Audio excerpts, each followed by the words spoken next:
আবার আবার একবার না পারলে দেখো শতবার। তুমি কবে পড়বা? তুমি কবে পড়বা? হ্যাঁ, কবে পড়বা তুমি? কবে পড়বা তুমি? হ্যাঁ, কবে? ওই দাদা এই কথাটি আর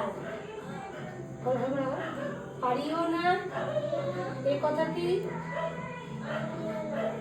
পারিও না, এই কথাটি কি মুখটা ভালো করে বলো। শয়তান হয়ে গেছে কেমন মুখটা। কেন পারবে না?